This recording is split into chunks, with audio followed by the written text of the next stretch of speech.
மாமா, நான் இப்ப சொல்றேன். நீங்களா சாவி கொத்த கையில கொடுன்னு கேக்குற வரைக்கும் இந்த சாவி கொத்து என் கையில தான் இருக்கும்.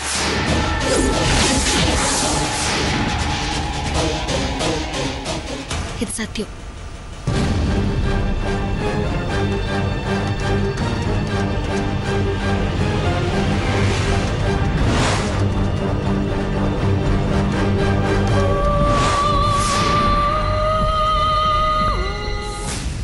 புருஷனே எனக்கு சப்போர்ட் பண்ணாதப்ப நான் என்னதான் கரடிய கத்துனாலும் என் பேச்சு இங்க எடுப்படாதுமா.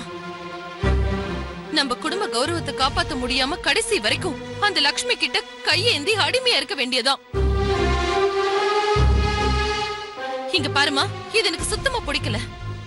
பேசாம என் புருஷனை கூட்டிக்கிட்டு நான் தனியா போலான்னு இருக்கேன்.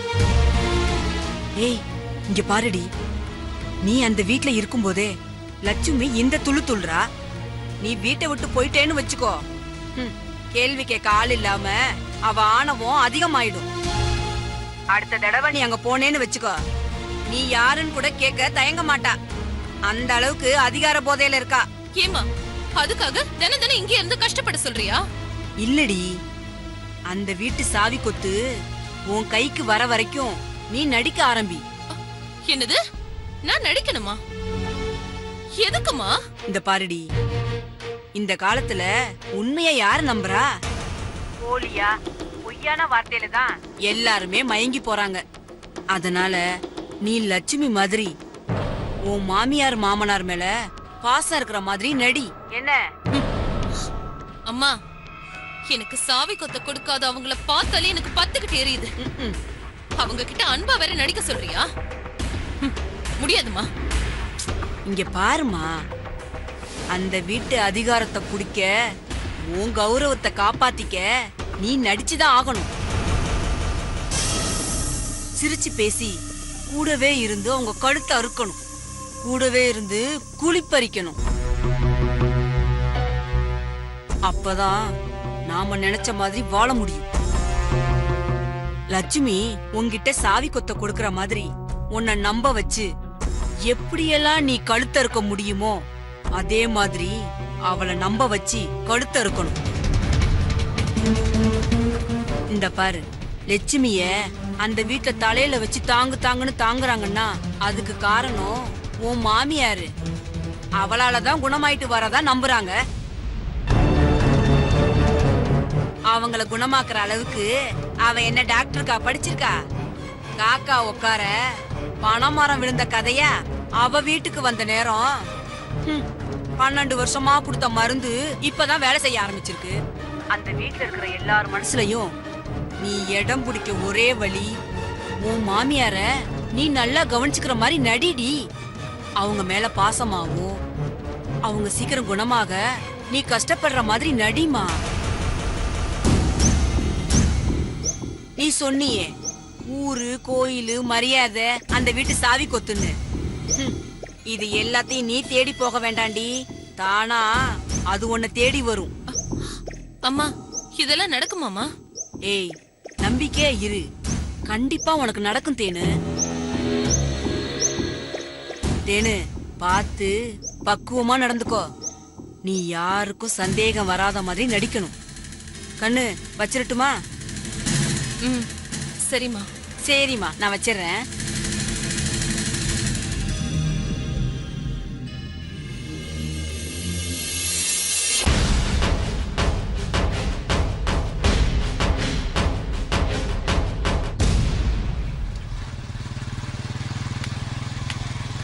வெற்றி மாமா, வெற்றி மாமா, நிறுத்துங்க.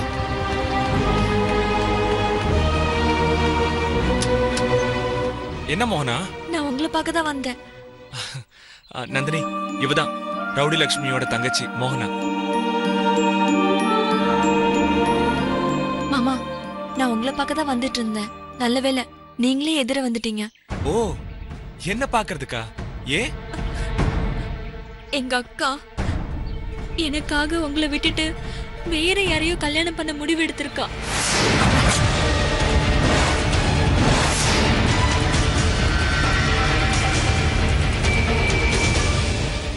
அதுக்குதான் என்ன பார்த்தாலே எரிஞ்சு விழறாளா? என்ன மன்னிச்சிருங்க மாமா. அக்கா மேல எந்த தப்பும் இல்ல, எல்லாம் என்னாலதான். உன்னாலயா? நீ என்ன செஞ்ச?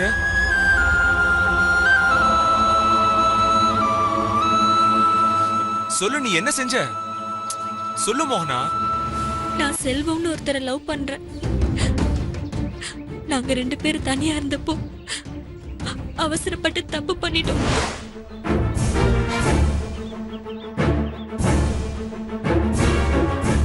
என்ன மோகனா இந்த விஷயத்த இவ்வளவு சாதாரணமா சொல்ற? இந்த விஷயம் உங்க வீட்டுக்கு தெரியுமா?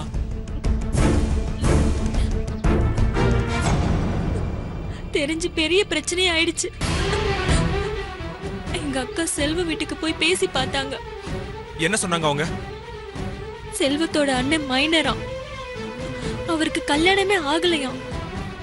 எங்க அக்காவை கல்யாணம் பண்ணிக்கிட்டாதான் செல்வத்துக்கும் உன் தங்கச்சிக்கும் கல்யாணம் பண்ணி வைப்பேன்னு சொல்லிட்டாங்க. என்ன இது? என்ன அநியாயமா இருக்கு? எதை எதோட சம்பந்தப்படுத்தி முடிச்சு போட பாக்குறாங்க? எங்க அக்காக்கு என் மேல பாசம் அதிகமாமா. எனக்காக அவங்க சொன்ன கண்டிஷனுக்கெல்லாம் ஒத்துக்கிட்டாங்க.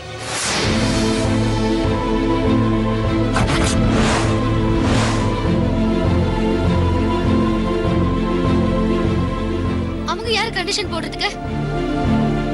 நீ முதல்ல அவங்க வீடு எங்க இருக்காது? வா போலாம். இல்லக்கா, வேணாக்கா. நான் சொல்றத கொஞ்சம் கேளு. போலாம் வா. இல்லக்கா, நீங்க போனா அங்க பிரச்சனை ஆயிடும். எனக்கு நீங்க வாங்க போலாம். நீங்க முதல்ல பைக் எடுங்க. அக்கா வேணாக்கா, அங்க போனா பிரச்சனை ஆயிடுமாமா. வேணாம். என்ன பேசுற? சரி, உங்க அக்கா இப்ப எங்க இருக்கா? அவ சிவன் கோவில் பக்கத்துல தான் இருக்கா. எங்க நீங்க வாங்க.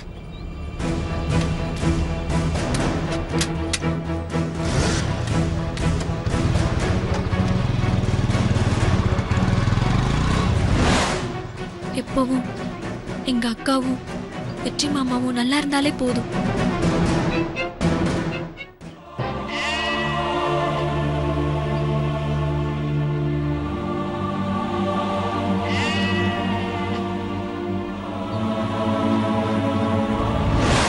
அவசரப்பட்டு இப்படி ஒரு முடிவை எடுக்காத. இன்னும் கொஞ்ச நாள் அந்த வீட்டை விட்டு நான் வெளியே போயிடுவேன். அதுக்கப்புறம் வெற்றிக்கும் அந்த குடும்பத்துக்கும் நீதான் லட்சுமி. காதலிக்கிற அந்த வெற்றி தம்பி ரொம்ப நல்ல பையன்டி. இவளுக்காக நீ உன் வாழ்க்கைய வீணாக்கிக்காத. as a டாக்டர் என்னோட அட்வைஸ் என்னன்னா, உண்மையிலேயே நீ வெற்றியை கல்யாணம் பண்ணி அவங்க வீட்டுக்கு மருமகளா போய் வெற்றியோட அம்மாவை கவனிச்சுக்கிட்டா கூட அவங்களை இந்த அளவுக்கு கியூர் பண்றது ரொம்ப கஷ்டம்.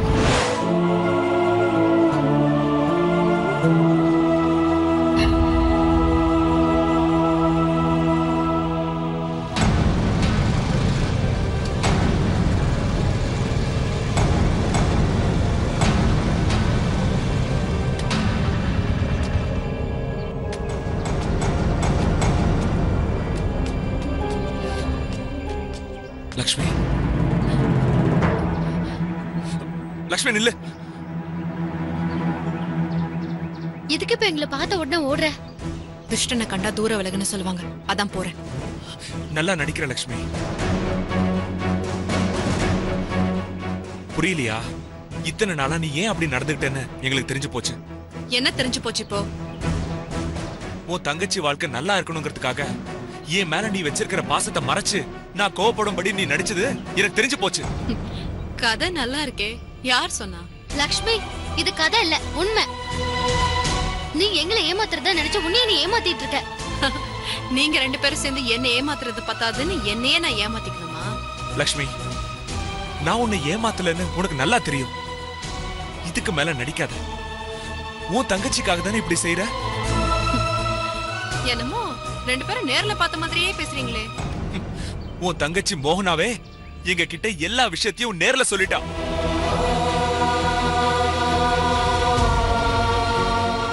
அப்போ 2 பேரும் உளவு பார்த்துட்டு தான் வந்திருக்கீங்க. உன்னை காப்பாத்த வந்திருக்கோம் லக்ஷ்மி. அந்த மைனரை பத்தி நான் கேள்விப்பட்டிருக்கேன். அவனை நம்பி எந்த முடிவும் எடுத்துறாத. நீ சொன்ன மாதிரி அந்த மைனரை தான் கல்யாணம் பண்ணிக்கணும்னு ஆழமா யோசிச்சு ஒரு முடிவெடுத்தாச்சு. இனிமே இதை யாராலையும் மாத்த முடியாது. அப்ப நம்ம காதல் அத எப்பவோ நான் தலை மூழ்கிட்டேன்.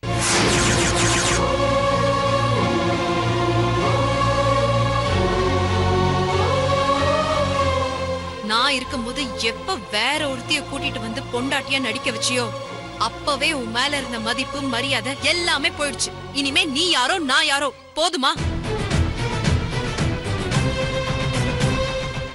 லக்ஷ்மி, உன் மனசாட்சியை தொட்டு சொல்லு. வெற்றி உன் மனசுல இல்ல? இருந்தா ஒரு காலத்துல, ஆனா இப்போ இல்ல. எப்ப வெற்றி என்னை விட்டுட்டு போனானோ அப்பவே நான் செத்துட்டேன். இருக்கிறது வெறும் உடம்புதான். இந்த உடம்புக்கு தான் அந்த மைனர் தாலி கட்ட போறான்.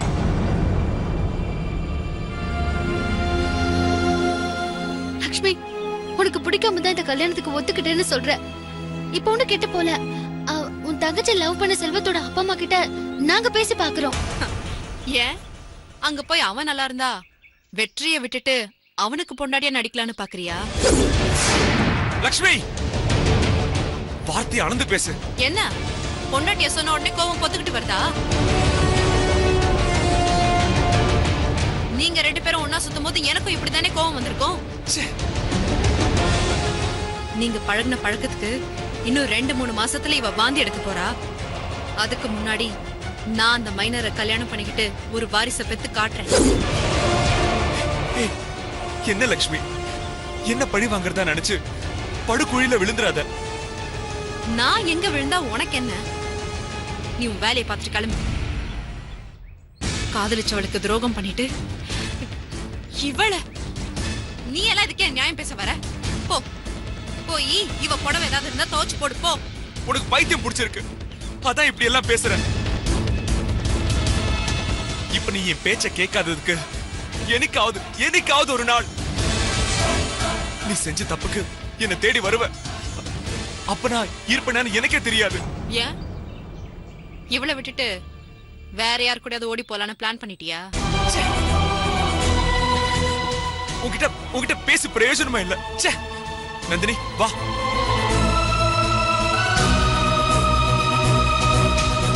இதுக்கு மேல இங்க இருந்தா நடக்க கூடாதெல்லாம் நடந்துரும். வா.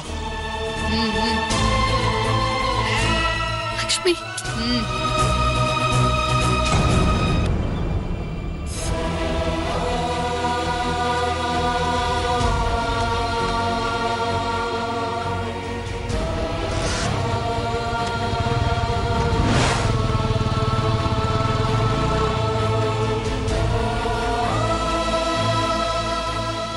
நீங்க 2 பேரும் நிஜமாவே கல்யாணம் பண்ணிக்கிட்டு சந்தோஷமா இருக்கணும்.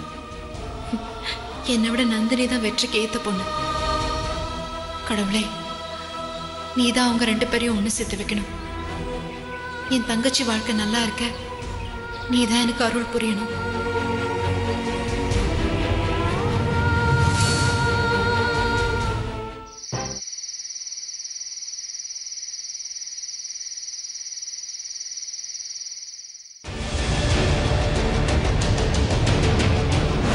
அந்த மைனரை தான் கல்யாணம் பண்ணிக்கணும்னு ஆழமா யோசிச்சு ஒரு முடிவெடுத்தாச்சு. இனிமே இதை யாராலையும் மாத்த முடியாது. அப்ப நம்ம காதல் அதை எப்பவோ நான் தலை மூழ்கிட்டேன்.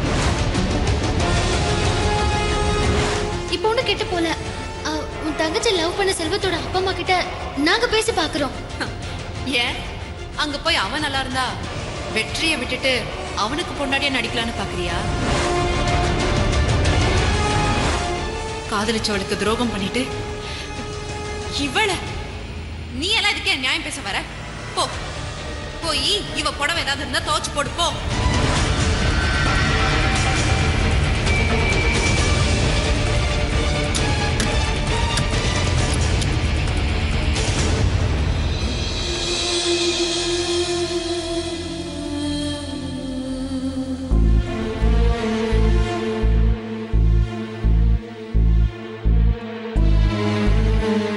குடிக்க பால் வச்சுட்டு போய் ரொம்ப நேரம் ஆகுது. என்ன யோசிச்சுட்டு இருக்கீங்க? அந்த ரவுடி லட்சுமி பேசுறத நினைச்சா எனக்கு கோவமா வருது. வர்ற ஆத்திரத்துல அவளை கொன்றுலான்னு இருக்கேன். மெதுவாங்க. அவளை போய் கொல்லணும்னா இப்பவே போய் கொன்னுடுங்க. என்ன யோசிக்கிறீங்க? போங்க. முடியாதுல்ல. கோவத்திலயும் ஆத்திரத்திலயும் எடுக்கிற எந்த முடிவும் தப்பாதான் போகும். இப்ப நீங்க கோவப்பட்டு வார்த்தையை விட்ட மாதிரி ரவுடி லட்சுமி பேசிட்டான்னு நினைச்சு அப்படியே மறந்துடுங்க. அவ என்ன தப்பா பேசிருந்தா கூட அவளை காதலிச்ச பாவத்துக்கு நான் பொறுத்துப்பேன். ஆனா நீ என்ன பாவம் செஞ்ச? உன்னை போய் தப்பா பேசிட்டாளே. நீ யாரு? எதுக்காக இங்க வந்திருக்க? எல்லாம் தெரிஞ்ச அவளே உன்னையும் என்னையும் சம்பந்தப்படுத்தி பேசலாமா? அது கேட்கும் போது எனக்கும் மனசு கஷ்டமா தான் இருந்தது. இருந்தாலும் என்னைக்காவது ஒரு நாள் நமக்குள்ள இருக்கிற உறவை பத்தின உண்மையை தெரிஞ்சுப்பான்னு விட்டுட்டேன். அவளுக்கு அந்த அளவுக்கு அறிவு இருக்கான்னு தெரியல. அவ தங்கச்சிங்க மேல இருக்கிற பாசத்துல அவ மூளை மங்கி போயிடுச்சுன்னு நினைக்கிறேன். இது பாருங்க வெற்றி, உண்மையை யாராலையும் மறைக்க முடியாது. ஆதாள பாதத்துல உண்மையை கொண்டு போய் மறைச்சாலும் உண்மை ஒரு நாள் வெளியில வந்துதான் தீரும். அந்த நம்பிக்கை எனக்கு இருக்குங்க. அதுக்குள்ள லக்ஷ்மி அந்த மைனரை கல்யாணம் பண்ணிக்காம இருக்கணுமே. ஆனா ஒண்ணு நந்தினி, இனிமே லக்ஷ்மி மனசு மாறி வந்தாலும் அவளை ஏத்துக்கிறதா இல்ல.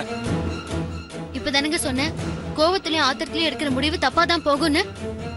இப்ப ரவுடி லட்சுமி பத்தி நினைக்காம தயவு செஞ்சு தூங்குங்க. எதுவா இருந்தாலும் காலையில பேசிக்கலாம். எப்ப பேசினாலும் என் முடிவுல எந்த மாற்றமும் இல்ல. எனக்கு லக்ஷ்மி வேண்டவே வேண்டாம். சரி விடுங்க, அதான் முடிவு எடுத்துறீங்கல்ல.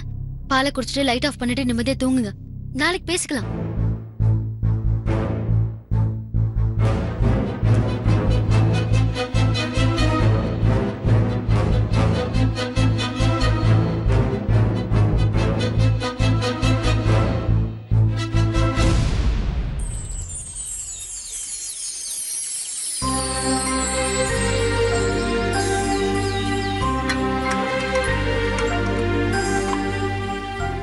ஆமா, சாப்பாடு யாருக்கு லட்சுமி? அத்தைக்கு சாப்பாடுங்க. அத்தைக்கா? கொடு, நான் சாப்பாடு ஊட்டி ஐயோ, விடுறேன். உங்களுக்கு எதுக்கு கஷ்டமோ, நானே கொடுத்துக்கிறேன். என்ன லட்சுமி, இங்க நீ மட்டுமே இழுத்து போட்டு எல்லா வேலையும் செஞ்சுட்டு இருக்க. எனக்கு ரொம்ப கஷ்டமா இருக்கு. இன்னையில இருந்து நானும் உனக்கு ஹெல்ப் பண்றதா முடிவு பண்ணிருக்கேன். சரியா? சரி, இதை என்கிட்ட கொடு. நீ வேற வேலை இருந்தா பாரு. நான் இனிமே அத்தைக்கு சாப்பாடு ஊட்டுறேன். அக்கா, எதுக்கு இப்ப தேவையில்லாம நானே கொடுத்துறேன். சொன்ன கேளு லட்சுமி. ஆமா, சாப்பாடு டேஸ்டா இருக்கான்னு செக் பண்ணியா? ஐயோ, நான் மறந்துட்டேன்க்கா. இல்ல, நீ சமையல் பண்ணா அது டேஸ்டா தான் இருக்கும். நான் இத அத்தைக்கு ஊட்டி விடுறதுக்குள்ள நீ ரசத்தை ரெடி பண்ணிடு லட்சுமி. சரி. ஆமா லட்சுமி, இதுல நெய் போட்டிருக்கியா? ஐயோ, அத்தைக்கு நெய் போட்டா பிடிக்காதுக்கா. என்ன லட்சுமி, நீ சொல்றத பார்த்தா எனக்கு சிரிப்பா வருது. நெய் பிடிக்காதவங்க யாராவது இருப்பாங்களா? ஐயோ அக்கா, அத்தைக்கு நெய் பிடிக்காது, சாப்பிட மாட்டாங்க. சும்மா சொல்லாத. நெய் எங்க? அக்கா, நான் சொல்றது கொஞ்சம் கேளுங்க. அத்தைக்கு நெய் பிடிக்காது, வேண்டாம். லட்சுமி, உன்னை விட நான் பெரியவ, எனக்கு எல்லாமே தெரியும். இப்ப குழந்தைங்களுக்கு நிலாவை காட்டி சாப்பாடு ஊட்டுறது இல்லையா? நிலா இல்லாதப்போ இந்த நெய்யை கலந்து கொடுத்தா அதிகமா சாப்பிடுவாங்க. அக்கா வேண்டாக்கா, நான் சொல்றது கேளுங்கக்கா. அத்தைக்கு நெய் பிடிக்காது. இப்ப நீ பார்க்க தானே போற. அக்கா வேண்டாக்கா, நான் சொல்றது கேளுங்கக்கா. வேண்டாக்கா ப்ளீஸ். அத்தைக்கு பிடிக்க. சும்மா இரு அக்கா. நீ சும்மா இரு லட்சுமி. என்னக்கா நீங்க? நீ சும்மா இருக்கியா? எனக்கும் அத்தை மேல பாசம் இருக்கு. அக்கா, அத்தைக்கு பிடிக்காதுக்கா. அப்புறம் ஏதோ பண்ணிட்டு போறாங்கக்கா. லட்சுமி, என்ன நீ சின்ன பொண்ணு மாதிரி பண்ற? எனக்கு தெரியாத அத்தைக்கு என்ன பிடிக்கும்னு. விடு, இப்ப நீ வந்து பார்க்க தானே போற, பாரு. அக்கா, நான் சொல்றது கொஞ்சம்.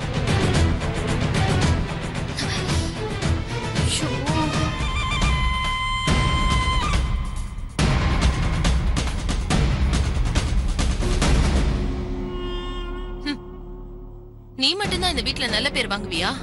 நான் எப்படி வாங்குறேன்னு பாரு.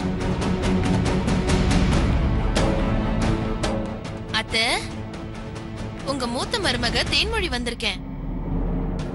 நானே பிசைஞ்சு உங்களுக்கு சாப்பாடு எடுத்துட்டு வந்திருக்கேன் அத்தை. நான் ஒவ்வொரு வாயா கொடுப்பேனா? நீங்க அப்படியே கடகடன்னு சாப்பிட்டுருவீங்களாம்.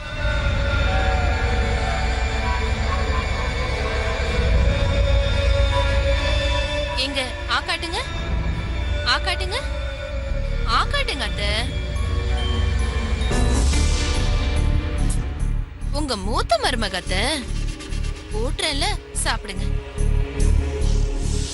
ஆக்காட்டுங்க, ஆசையா ஊட்டி விடுறல. என்ன அத்தை நீங்க? உங்கள இருங்க, நான் எப்படி சாப்பிட வைக்கிறேன்னு மட்டும் பாருங்க.